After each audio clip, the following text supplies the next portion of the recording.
Hi hello నమస్తే మా రాజమండ్రి రుచులకు స్వాగతం. నేను మీ ఆశ. ఎలా ఉన్నారండి, బాగున్నారా? ఈరోజు మన వంట ఏంటంటే మాట్లాడుకుందాం, వీడియో చేస్తూ మాట్లాడుకుందాం. ఎలక్కాయతో పులిహార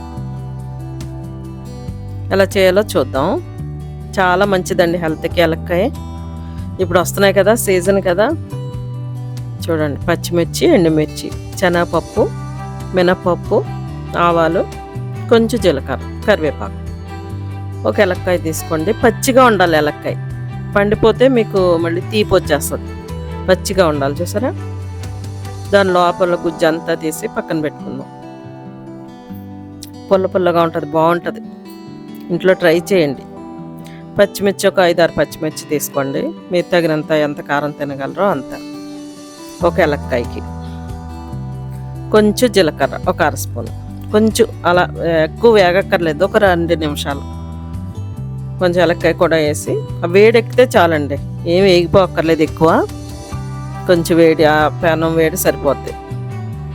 సరిపడా ఉప్పు వేసి మనం రోట్లో వేసి కచ్చాపచ్చాగా దంచుకుందాం. కచ్చాపచ్చాగా మెత్తగా దంచుకుని ఉప్పు సరిపోతే మళ్ళీ కొంచెం వేసుకోండి. ఎక్కువ మెత్తగా కాదండి, కొంచెం బరకగానే దంచి పక్కన పెట్టుకుందాం. అన్నం వండేసి కొంచెం తీసి పక్కన పెట్టుకుందాం.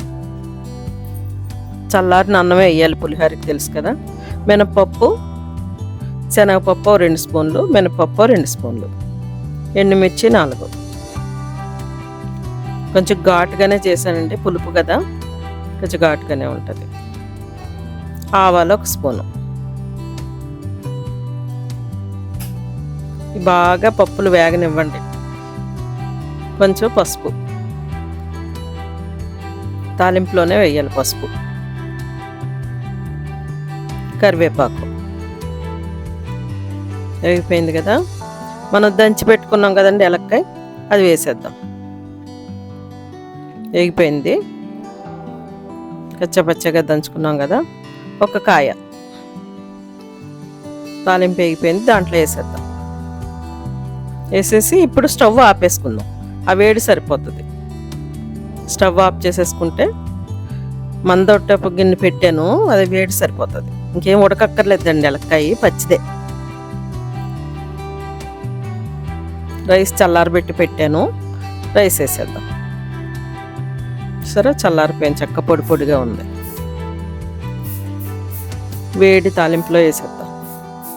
దీంట్లో చింతపండు కానీ ఇంకేమి, నిమ్మకాయ కానీ ఏమి వేయక్కర్లేదు, ఎలక్కాయ పులుపు సరిపోద్ది. పచ్చికాయ వేసుకోవాలండి, పండు వేసుకుంటే పని చేయదు. పచ్చిగా ఉండాలి కాయ.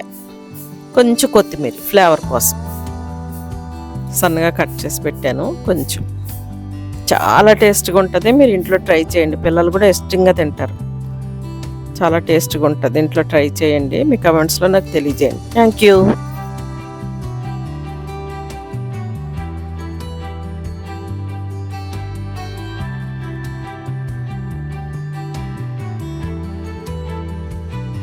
మా వీడియోస్ మీకు నచ్చినట్లయితే లైక్ చేయండి, మీ ఫ్రెండ్స్ అండ్ ఫ్యామిలీకి షేర్ చేయండి, సబ్స్క్రైబ్ చేయండి. మరిన్ని వీడియోస్ కోసం బెల్ ఐకాన్ని ఆన్లో పెట్టుకోండి. Thank you.